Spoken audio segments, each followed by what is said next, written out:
Hello everyone and welcome back to the channel. It is now mid-May down here in Southern Ontario, Zone 6B, and we're actually going to be transplanting out our delphiniums.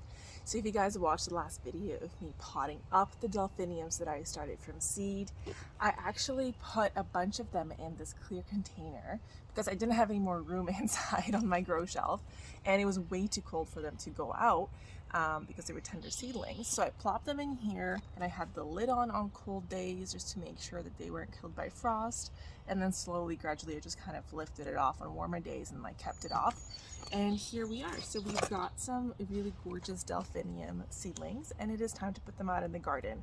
We are frost free this year. It is warm. It's been in the 20s, definitely high teens. So I think we're in the clear.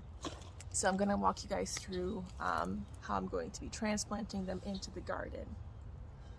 So because delphiniums are going to be quite a tall, stately flower, I'm choosing locations in the garden that are farther back because they're going to pop up and leave room for the more low-growing and bushier plants at the front.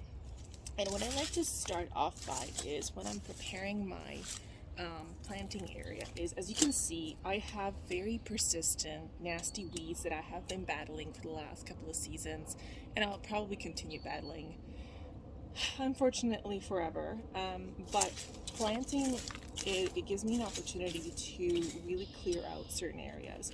So I have some really nasty, long-rooted vines that keep popping out in my garden. I try not to break these, but it is pretty difficult.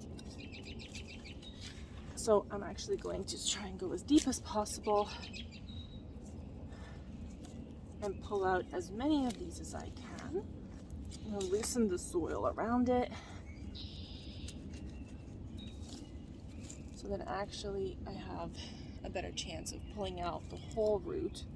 And then these guys I'm going to put aside and then put them in a plastic bag and throw them out, not put them in the compost or burn them if I end up having maybe a campfire later on. And just prep this area. There's a couple more that I can get here. Oh, that was pretty easy. And then ideally, I mean, if you want to wear gloves, you absolutely can. I have no fancy special events coming up anytime soon, so I don't mind getting my hands dirty this weekend. But I like to kind of go through the soil if I can and see if I can find any of the parts of the roots that maybe broke off from those weeds. But this is looking okay around here. And just generally loosen up the soil for these tender new seedlings.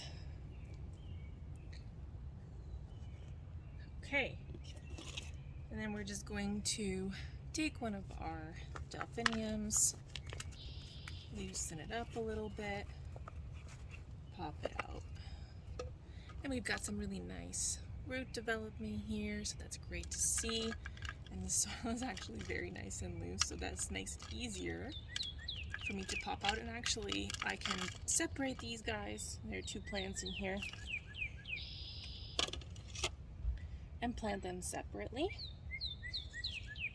So just at the soil line,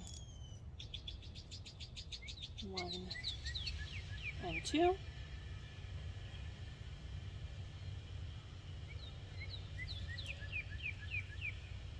I'm going to go ahead and water these in now and then bring the mulch back over top. Okay, so delphiniums in the ground. Going to give them a nice drink and make sure that the soil around the roots settles. So there's good contact. And then just scoop the rest of the soil and the mulch all around. I love to play in this in the dirt. There's nothing to improve your mood quite like getting messy. So don't be scared of mud. You won't melt, I promise.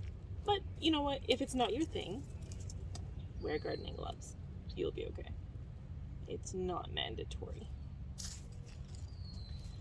It depends on my mood. Sometimes I wear gloves and I'm not in the mood to get dirty and ruin my manicure. And sometimes it really doesn't matter and I'm more interested in actually getting my hands in the soil. So, oops, broke a little leaf. I know. But I'm sure they'll be fine. So, gently, they're still quite small at this stage, so I'm trying to be very gentle and tender and make sure that the leaves kind of stay up and have access to the sun. Okay.